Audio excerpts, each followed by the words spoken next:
बाळमामाच्या नावानं, बोला बोला बाळमामाच्या नावानं, मामाच्या शेळ्या मेंढ्यांच्या नावानं, जय बाळमामा. अनेक काही लोकांनी, परंतु मी 1 रुपया कोणाला मागितलं नाही. आणि मामांची ताकद आहे की मामा कुणालाही एक मामांचं वाक्य की माझ्यासाठी कोणाला भीक मागू नका, मी कुणाच्या मनात काय आणून काय करून घ्यायचं हे माझं काम मी करतो. तुम्ही आपण एक बुजगावणं म्हणून मामांची सेवा करायची असते. आणि अशा पद्धतीने मंदिराचंही काम आटोक्यात आलंय आणि येत्या काही दिवसांमध्ये आपल्या या ठिकाणी मामांची मूर्ती प्राणप्रतिष्ठा हा सोहळा मोठ्या आनंदाने, उत्साहाने आणि संपूर्ण राशीन नगरीमध्ये मामांचं मंदिर आपलं या मोहिते वस्ती या ठिकाणी मामांचं मंदिर होतंय.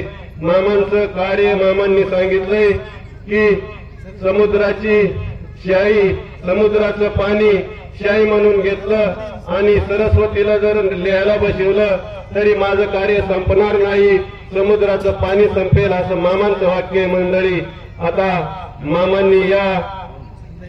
मामांनी पाण्यावरती कशी सत्ता चालवली, मामांनी अग्नीवरती कशी सत्ता चालवली, मामांनी वायूवरती कशी सत्ता चालवली, त्यातील एक प्रसंग सांगतो.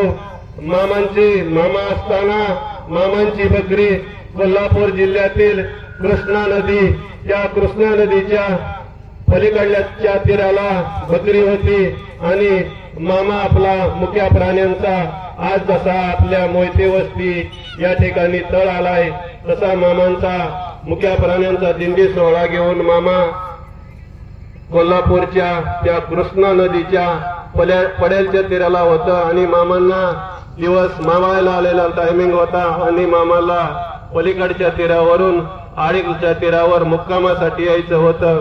मामांना जवळ काही पूल नव्हता आणि पुलावरून जर यायचं म्हटलं तर बरंचसं काय अंतर होतं. आणि त्या टायमिंगला मामांची अशी परिस्थिती झाली की कात्रीत सुपारी सापडल्याप्रमाणे त्याप्रमाणे मामांना यायचं जर म्हटलं तर पुलाचं अंतर अतिशय लांब होतं आणि इकडं दिवस गांजाड पडायचा टायमिंग होता. त्या टायमिंगला मामांनी आपल्या चपला काढल्या आणि त्या कृष्णा नदीमध्ये मामांनी चरणस्पर्श केला आणि त्या कृष्णा नदीमध्ये मामांनी समुद्र मंथनातून तयार केलेला भंडारा हा मामांनी त्या कृष्णा नदीमध्ये टाकला. आणि मामा म्हटले, ए कृष्णामाई, मी अडचणीत आहे, तेवढी मला वाट करून दे, माझी घोडी, बकरी, कुत्री, शेवेकरी, आम्हाला पड्यांच्या तीराला जायचंय आणि मी जरा अडचणीत आहे, कृष्णामाई तेवढी मला वाट करून दे. एवढंच मामा बोलले आणि त्या कृष्णामाईने मामांचा शब्द ऐकला. मंडळी, त्या टायमिंगला दोन्ही साईडनी पाणी वाहत होतं. मामा एवढं बोलले आणि दोन्ही साईडचं पाणी जसं आपल्या केसाचा भांग पडतो तसं दोन्ही साईडचं पाणी दोन्ही साईडला दुभांगलं आणि मामांनी आपली घोडी, कुत्री, बकरी आणि शेवेकरी घेऊन मामा आड्यालच्या तीरावर आलं. आणि मामांनी पुन्हा सगळी बकरी, आपली घोडी, कुत्री आड्यालच्या तीरावर घेऊन आल्यानंतर मामांनी पुन्हा त्या कृष्णा नदीमध्ये चरणस्पर्श केला आणि काही मामांनी सुट्टं नाणं आणि भंडारा टाकला. आणि मामा म्हटले, हे कृष्णामाई, मी अडचणीत होतो, तो माझी लाज राखलीस, हा बाळू धनगराचा तुला आहेर म्हणून हा 1 रुपया घे. आणि मामांनी ते सुट्टं नाणं आणि भंडारा टाकला आणि मामा म्हटले, आता तू आहे तशी, तुझ्या जशी वाहत होती त्या दिशेने वाहत राहा. अशा पद्धतीने मामांनी पाण्यावरती, नदीवरती सत्ता चालवली. मामांनी आता या आकाशावरती कशी सत्ता चालवली तो प्रसंग सांगतो.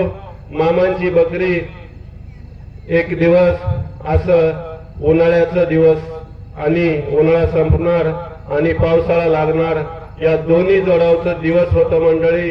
आणि रखरखत ऊन, अशा उन्हात मामांच्या सकाळपासून मेंढरांना पाणी भेटलं नाही आणि त्या भागात पाण्याचा माग मुकासच लागाना।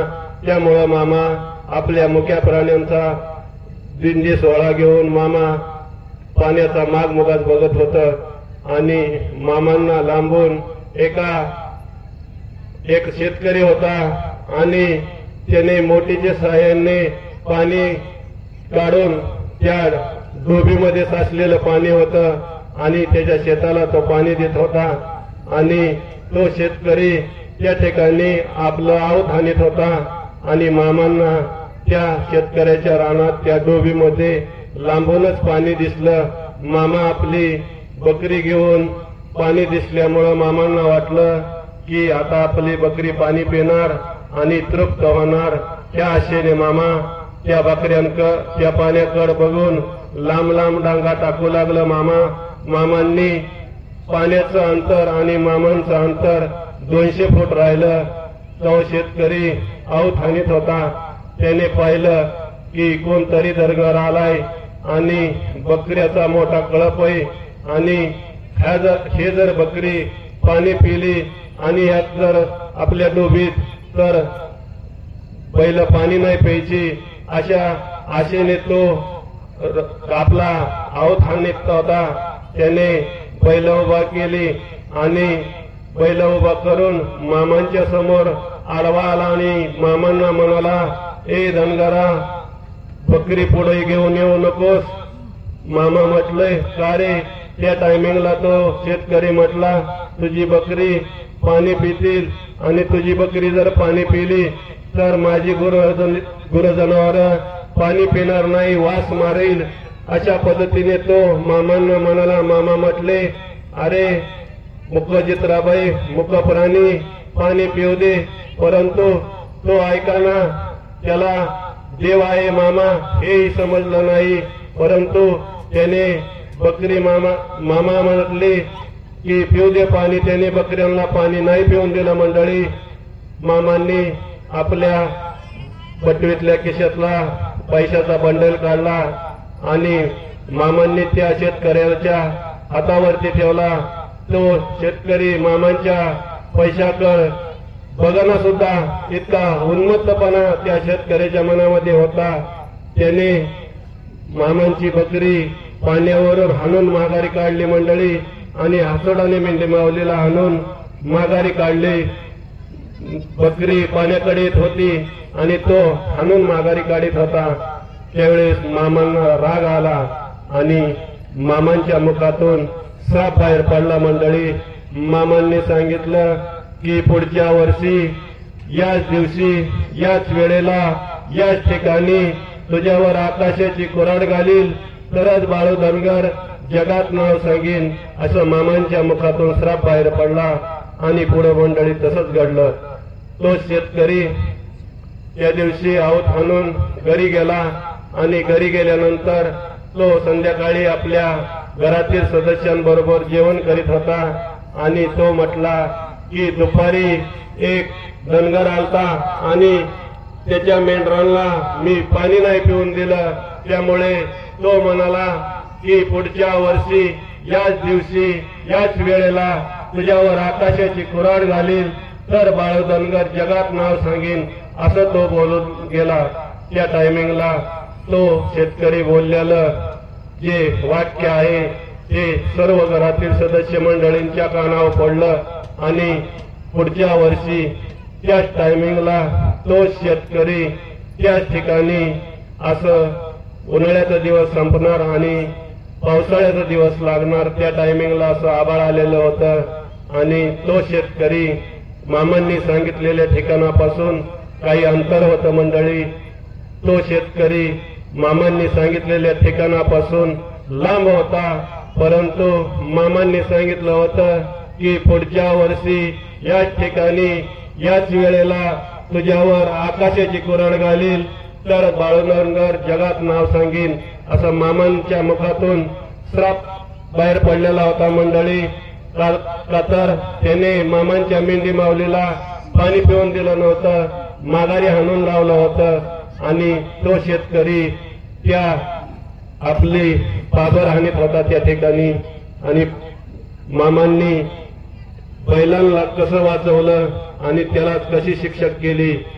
तो शेतकरी आपलं बाबर हाणून बाबर आबाळाचं असा ढग आलेला होता आणि लय पाऊस येईल त्या हिशोबाने त्यांनी आपली पाबर सोडली आणि बैल पाण्यावर आणायची म्हणून तो शेतकरी बैल घेऊन त्या पाण्याच्या ठिकाणी आला आणि बैल पाणी पित होती। त्या ठिकाणी मंडळी बैल पाणी पित होती आणि त्या शेतकऱ्याचा एक पाऊल माग होता आणि मामांनी दिलेल्या शब्दाला थोडा वेळ होता आणि तो शेतकरी बरोबर त्या ठिकाणी आला, परंतु त्याचा एक पाऊल कमी होता आणि शेवट त्या शेतकऱ्याने बरोबर मामांनी सांगितलेल्या जागेवर आला आणि त्याने बरोबर त्याच्या दोन्ही पाऊल त्याच ठिकाणी आला आणि मामांनी जे सांगितलं होतं त्याप्रमाणे आबाळ आलेला होता आणि इजागंचा कडकडाट चाललेला होता आणि त्यातील एक ईद जी कडकडली जी इजा कडकडली आणि जी आकाशातून जी लोळ आला तो त्याच्या थेट अंगावर आला आणि तो शेतकरी त्या ठिकाणी वीज पडली त्याच्या अंगावर आणि तो शेतकरी त्या ठिकाणी मरण पावला। मंडळी मामांनी सांगितलं होतं की माझ्या मेंढी माऊलीला पाणी पिऊन दे, तो जर माझ्या मेंढी माऊलीला पाणी नाही पिऊन दिलं तर मामांच्या मुखातून श्राप बाहेर पडला होता। मामांनी सांगितलं होतं की पुढच्या वर्षी याच ठिकाणी याच वेळेला तुझ्यावर आकाशाची कुऱ्हाड घालील तर बाळोदंगर जगात नाव नाही सांगायचं, असं मामांचं वाक्य होतं। मंडळी विज्ञान आपण विज्ञान म्हणतो, पण विज्ञान सुद्धा अचूक ठिकाण अचूक वेळ आणि अचूक तारीख सांगू शकत नाही की आज या ठिकाणी या वेळेला याच ठिकाणी पाऊस पडल आणि आजही सांगू शकत नाही। मंडळी मामांनी एक वर्ष अगोदर सांगितलं होतं ते एक वर्षानंतर खरं झालं। अशा पद्धतीने मामांनी आकाशातील वीज म्हणजे आकाशाची कुऱ्हाड म्हणजे मामांनी आकाशातून वीज पडल आकाशाची कुऱ्हाड घालील म्हणजे मामांचं वाक्य होतं। त्याप्रमाणे मामांनी या आकाशावरती सत्ता चालवली। अशा पद्धतीने मामांची या पंचमहाभूतावरती सत्ता आहे। पंचमहाभूतावर सत्ता गाजवणारा कलयुगातील शेवटचा संत म्हणजे बाळमामा आहे। मंडळी मामा वाटतं तेवढा सोपा नाही, मामा देणाराही देव आहे आणि जर भक्ताकडून काही झालं तर त्याला संपूर्ण सुपडा साफही करणारा त्याचा हा बाळमामा देव आहे। मग आपल्याला कशी सेवा करायची ते आपल्या पद्धतीने करा। आज या ठिकाणी सोहळा आलाय, आज 9 वर्षानंतर आपल्याला सेवा करण्याची संधी गावते। मंडळी आज या संधीचं सोनं करून घ्या। मामा द्यायला आल्या तर आपण घ्या, आपल्याला घेता आलं पाहिजेत। मंडळी आज या ठिकाणी तळावर आलेले जे मेंढके माऊली आहेत, आज पहिला दिवस आहे। खास करून या मेंढके मामांसाठी उद्यापासून सगळ्यात महत्वाचं महिला मंडळींनी येताना 2-2, 3-3 भाकरी घेऊन या का, तर आपण या तळावरती रोज गोड आणणार असते आणि मेंढके मंडळी रोज गोड अन्न खाऊन त्यांना काहीतरी वेगळं असायला पाहिजेत म्हणून आपण 2-2 भाकरी आणि काही भाजी आणा का, तर आपला प्रसाद आपण आणलेली 2-2 भाकरी आणि प्रसाद तो मेंढके मामांना म्हणजे मामांना पोच होणार आहे का, तर आपली सेवा तेवढी आहे। आणि या ठिकाणी महिला मंडळींसाठी ज्या टायमिंगला संपूर्ण भांडी असतील ती भांडी घासायची ही सेवा महिला मंडळींची असते। आज या ठिकाणी सोहळा आलाय, असा सोहळा वायशेवाडीत होता। मंडळी मामांच्या भंडाऱ्याची किती ताकद आहे आणि त्या आपण ज्या ठिकाणी उभा राहिलोय त्या ठिकाणाला मामांनी काय आशीर्वाद दिला असेल हे सांगता येत नाही। मामांची आता पुढच्या महिन्यात जी मामांची वार्षिक भंडारा यात्रा असते त्या टायमिंगला हे सगळं या ठिकाणी सोडून जातात। मंडळी फक्त घोडं घेऊन जातात आणि ती 2 दिवसाची सेवा आपण केली आणि त्या दिवशी या ठिकाणी मामांचं मंदिर बांधायचं म्हणून नारळ फोडलेला आहे। कारभाऱ्यांनी सांगितलं होतं की आज आपण नारळ फोडतोय, परंतु या ठिकाणी मंदिर होणार, मामांचा नारळ फोडलेला व्हायला जाणार। त्या पद्धतीने मंडळी आज मामांचं मंदिर मामांनी बांधून घेतलंय, एकही रुपया कोणाला मागितला नाही आणि मामाच्या दारात सांगतो कोणाला मागणारही नाही। मामा संपूर्ण मंदिराचं शिखरासकट मंडळी नियोजन झालंय, लोकांनी संपूर्ण स्वतः एक पार्क सगळ्यांनी वाटून घेतलाय।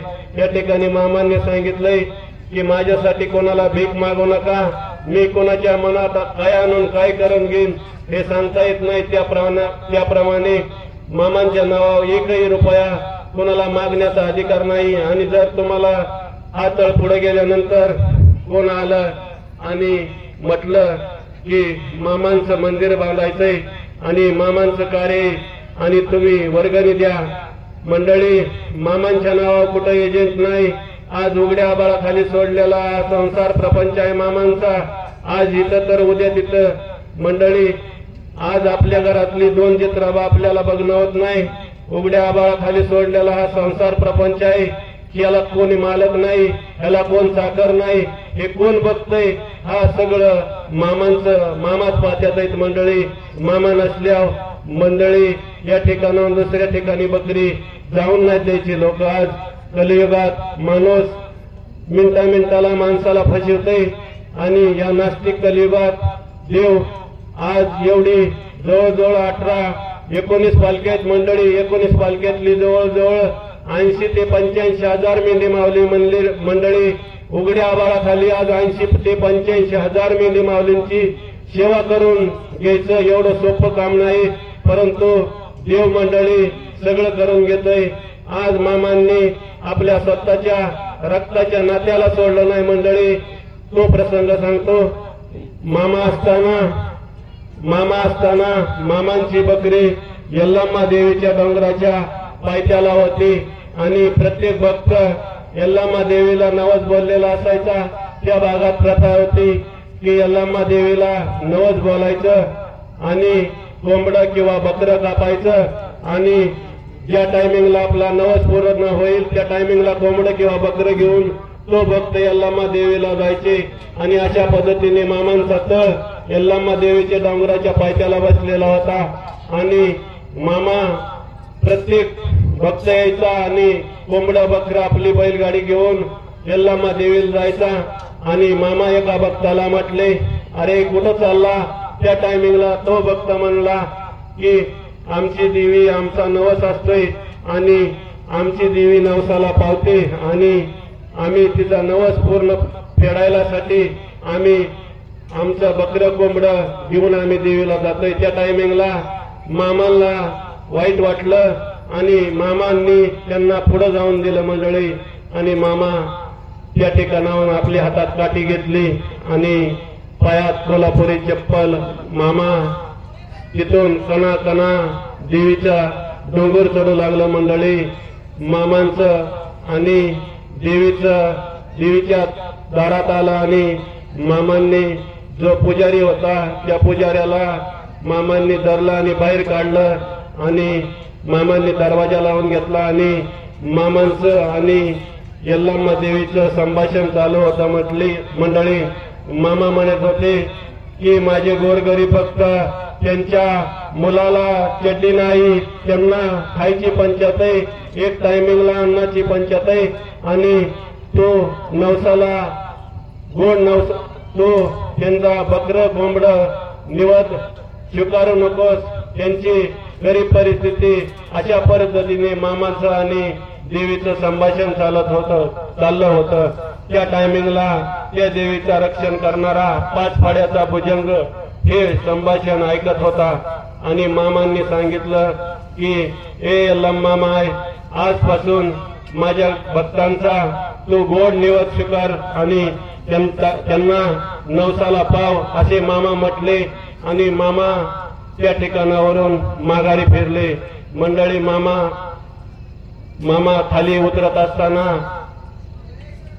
त्या टायमिंगला तो 5 फाड्यांचा भुजंग, देवीचं रक्षण करणारा भुजंग हा मामांच्या पाठीमागे आला आणि अचानक मामांचं लक्ष मागे गेलं त्या टायमिंगला तो भुजंग मामा म्हटले, अरे माझ्या मागे येशील तर आयुष्याला मुकशील, तू तुझ्या देवीचं रक्षण कर. त्या टायमिंगला त्या सर्पाने आपली फडी जमिनीवरती ठेवली आणि त्याच्या मुखातून शब्द निघाले मंडळी की देवा, जगायचं तर तुझ्यासाठी आणि मरायचं तर तुझ्यासाठी. तिन्ही पाताळात तुझ्यासारखा देव नाही, असं त्या सर्पाच्या मुखातून शब्द निघलं मंडळी. आणि तो सर्प मामांच्या पाठीमागे, मामांचा तळ ज्या ठिकाणी असेल त्या ठिकाणी मंडळी मामांसंग तो सर्पराजा आला.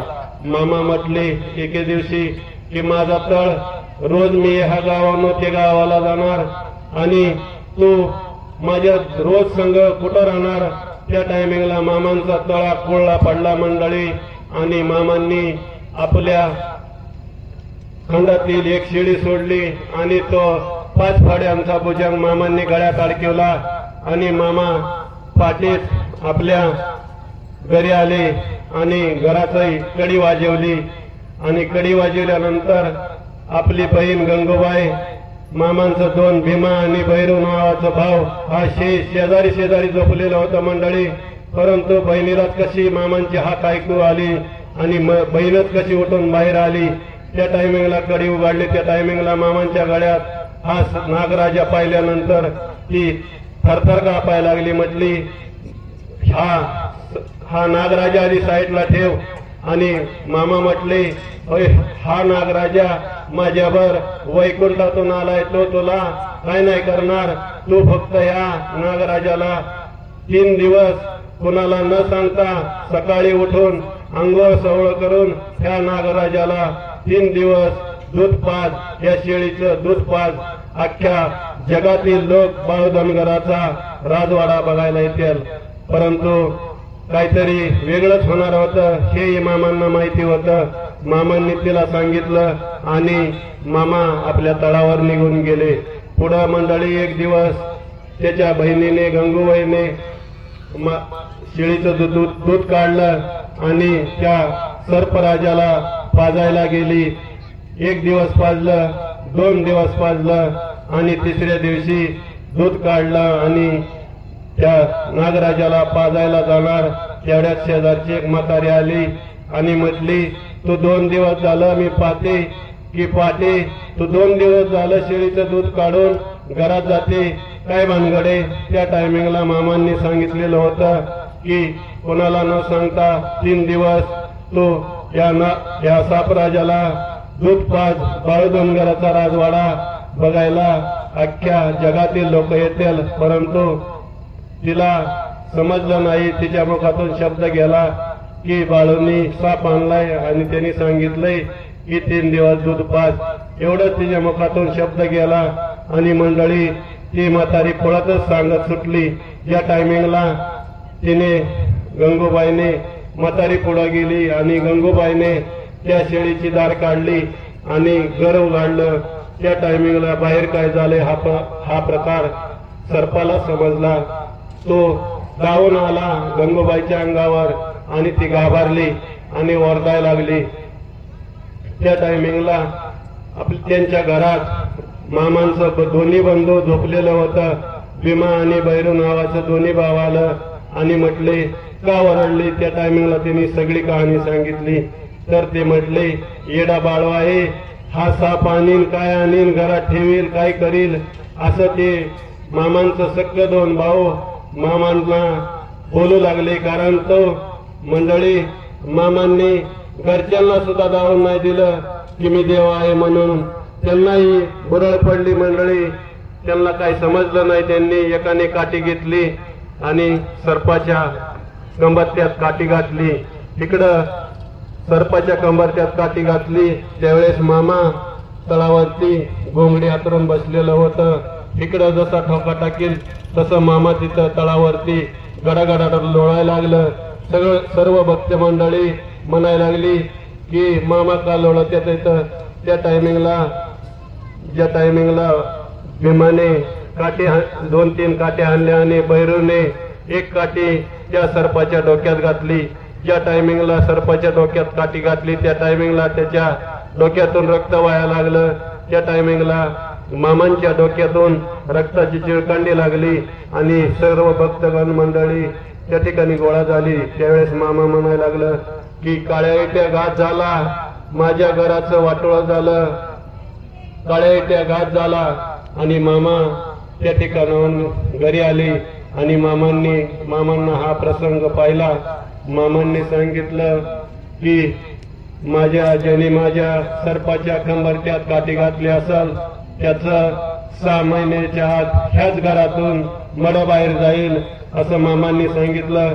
आणि ज्यांनी माझ्या सर्पाच्या डोक्यात काठी घातली असेल त्याच्या डोक्यात किड पडत्याल आणि 6 महिन्याच्या आत ह्याच घरातून मड बाहेर जाईल।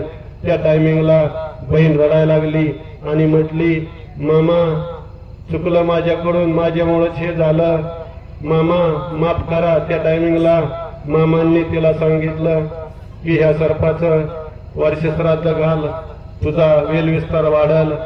आणि मामांनी आपल्या सख्या भावांना सुद्धा मंडळी पुढं 6 महिन्याच्या दोन्ही भावांचा त्याच घरातून मड बाहेर काढत, त्याप्रमाणे दोन्ही भाऊ गेलं मंडळी। मामांनी सख्या भावांना सोडलं नाही, रक्ताच्या नात्याला कोणालाही सोडलं नाही मंडळी। आज 19 ठिकाणी हा पालखी सोहळा इथं, या प्रत्येकाला आपला कोणतरी हा वंशज आहे म्हटल्यानंतर थोडी का होईना माणसाला आशा लागती, परंतु ज्या माणसाला ज्याच्या रक्तातल्या नात्याच्या ज्या माणसाला आशा लागली मामांनी त्याला अजिबात ठेवलं नाही मंडळी।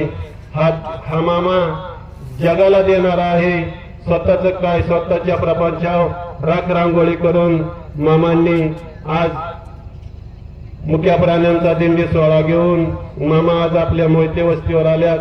हे आपल्या ह्या मोहिते वस्तीचं काहीतरी पुण्य असला पाहिजे आणि आपल्या वडीलधारी मंडळींची काहीतरी पुण्य असल्याशिवाय हा तळ ह्या ठिकाणी येऊ शकत नाही।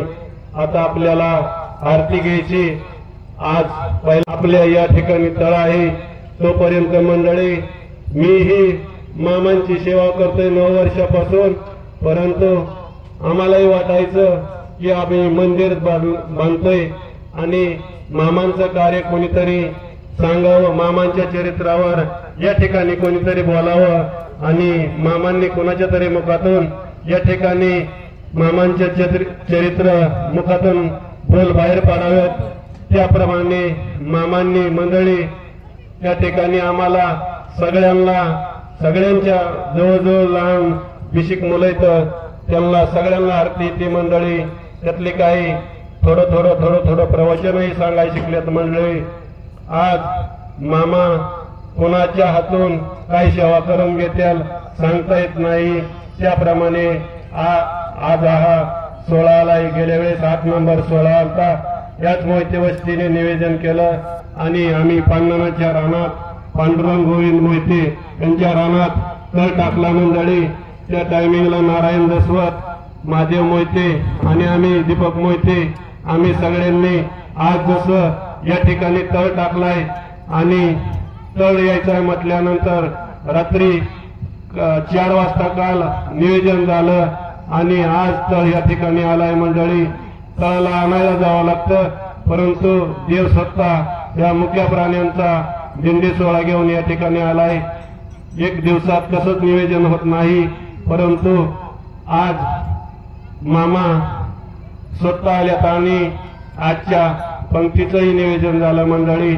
उद्यापासून उद्या सर्व वस्तीवरील मंडळींना एक कळकळीची विनंती की हा सोहळा मी एकट्याने आणलेला नाही आणि मी म्हटलेलं नाही मला इथं सोहळा घ्यायचा आहे म्हणून, परंतु ती म्हटली की 1 दिवस आम्हाला निवेदन करा आणि पुढं आज जवळजवळ बांबोरा ते ह्या ठिकाणी 12-13 किलोमीटर अंतर होत आहे मंडळी। मेंढे मावलीला चालायला आज लय त्रास झालाय, एवढ्या लांब तळ पळत नाही, परंतु मध्ये कुठं तळ जर नाही घेतला तर त्यांना लांब अंतर आणि मी म्हटलं बघू 1 दिवसाचं नियोजन करू। जर आज संध्याकाळी आरती झाल्यानंतर सकाळी मला आमच्या वस्तीवरील सर्व मंडळींनी सांगितले की संध्याकाळी आरती झाल्यानंतर आपण बसू आणि किती दिवस सोहळा राहणार आहे त्याप्रमाणे जसं पहिला 8 नंबर सोहळा आलता आणि आमची ही वस्ती आहे ही सगळी एका आईची लेकरं आहेत मंडळी आणि त्या पद्धतीने मामांची सेवा करताना एका आईची लेकरं म्हणून सेवा करायची असते। आम्ही 8 नंबर पालखी आलती त्या टायमिंगला बी सगळ्यांनी आणि एका आईची आहेतही त्याप्रमाणे सेवा केली आणि मंडळी आजही सांगतो की आताही हा 10 नंबर बघा आलाय त्या 10 नंबर बघायची ही सेवा सर्व एकाईची लेकरं म्हणून करू हा तुम्हाला शब्द देतो आणि मामा सगळ्यांच्या मनात आणतील। आणि जसा पहिला काल मला म्हणायचे की तो एकटा नियोजन करणार आहे आणि तू कसंही बकरी एखाद्याच्या धानात गेल्यानंतर तुला जर एखादं येऊन म्हटलं तर तू काय मी म्हणलं हात जोडायचं मी म्हणलं मी मामा सगळं करून घेत्याल। परंतु मंडळी सगळेजण जटा हा देव द्यायला आलाय। मामांची पालखी ज्या ठिकाणी मंडळी आपल्या डोळ्याने बघितलंय ज्या ठिकाणी पालखी बसली त्या ठिकाणी मामा त्या जागेला सुद्धा आशीर्वाद देऊन जात असतंय। मंडळी ज्या ठिकाणी पालखी बसली त्या सर्व ज्यांच्या रानात पालखी बसली ज्या ठिकाणाला पालखी बसली त्या ठिकाणी मंडळी सगळ्यांची 3-3 मजली गरज झाल्या। मंडळी आज आपण एवढं कष्ट करतोय आपण किती कष्ट केलं तरी आपल्याला पुरावले येत नाही परंतु मामांनी दिलेलं हे आयुष्यभर पुरतं आणि आपल्याला आपण कष्ट केलेलं आयुष्यभर पुरत नाही। त्याप्रमाणे माझ्या वस्तीवर 9 वर्षापूर्वी 8 नंबर बघालता आणि सगळ्यांनी इमानदारीने एकत्रित सेवा केली। माझ्या वस्तीवरची जवळजवळ तळाला येऊन गेल्यापासून 10 ते 11 लोकांची प्रत्येक साईडला पाण्याच्या साईडला मंडळी कृषी सेवाचे दुकान येतं। मग देव कोणाच्या हातून कशी सेवा करून घेईन आणि कोणाच्या पदरात कसा मेवा देईल हे सांगता येत नाही। आज सर्व हमाली करणारे मंडळी या ठिकाणी आम्ही परंतु देव कोणाच्या मुलाला काही बुद्धी देईल आणि काय करेल ते सांगता येत नाही। अशा पद्धतीने मामांचं आगळं वेगळं कार्य आहे। आपणही सेवा करा।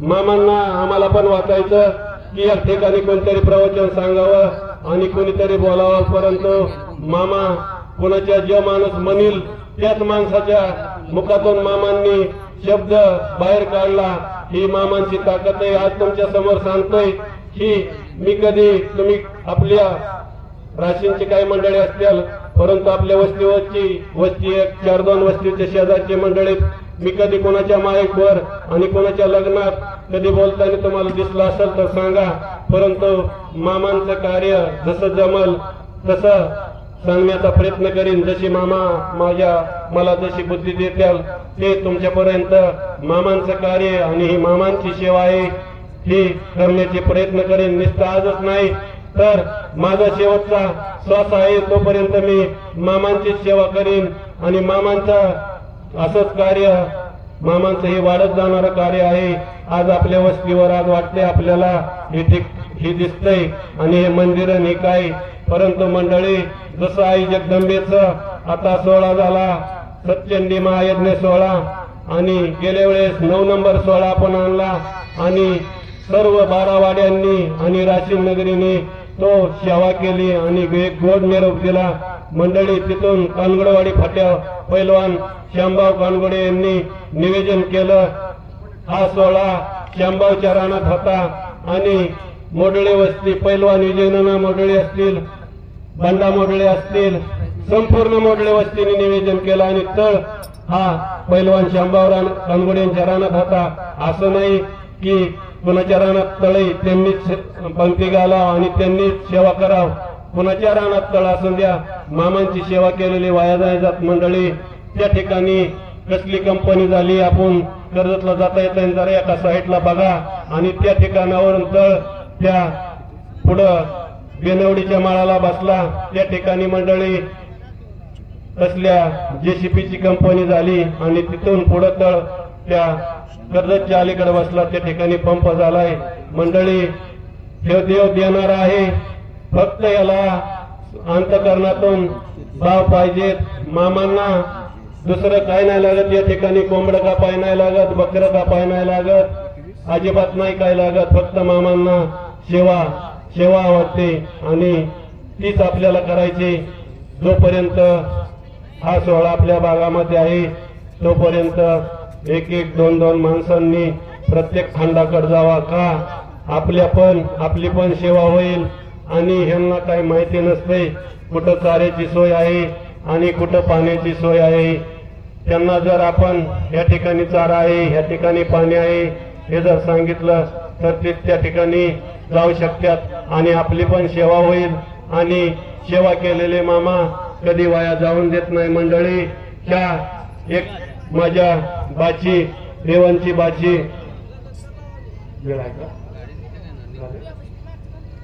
उद्याच्याला तिला रेवणची बाची माझी ह्या ठिकाणाहून भंडारा दिलता आणि या भंडाऱ्यात किती ताकद आहे मंडळी. तिचा ऍक्सिडेंट झालेला होता आणि तिला ह्या ठिकाणाहून भंडारा दिलता. आज मंडळी तिचं हे कवटी बारका मेंदू काढून तिचा पोटात ठेवला होता आणि 3 महिन्यानंतर तिचा पोटातला मेंदू काढून तिच्या ह्या मेंदूच्या जागेवर ठेवला होता. परंतु मंडळी ह्या ठिकाणाहून भंडारा दिलता. भंडारा लावल्यानंतर ती 2 तासात शुद्धी आली. हा चमत्कार आणि तिला देवाने कसं वाचवलं हे उद्याच्याला सांगितलं जाईन. आता आरतीला वेळ झाले. आपण जोपर्यंत सोहळा आहे तोपर्यंत सेवा करा. उद्यापासून पंक्तीचं नियोजनही संध्याकाळी लागल आणि या सोहळ्याला सेवा करून या सोहळ्याला गोड नैवेद्य द्या. एवढी सर्व मोहिते वस्तीवरील सर्व ग्रामस्थांना कळकळीची विनंती करतो. आणि ज्या दिवशी मूर्ती प्राण प्रतिष्ठा आहे त्या दिवशी बाहेर गावावरूनही लोक येणार आहेत मंडळी. त्या दिवशी नियोजन हे करावं लागणार आहे. हे नियोजन वेगळं आणि मूर्ती प्राण प्रतिष्ठेला संपूर्ण राशीन नगरी येणार आहे मंडळी. त्या दिवशी नियोजन करायचंय मंडळी. देव करून घेणार आहे परंतु आपण बुजगावनं म्हणून उभं राहायचंय एवढंच सांगतो. आणि आता गोड अशी आरती करूया. बोला बोला बाळमामाच्या नावाने, बोला बोला बाळमामाच्या नावाने, मामाच्या शेळ्या मेंढ्यांच्या नावाने. जय बाळमामा.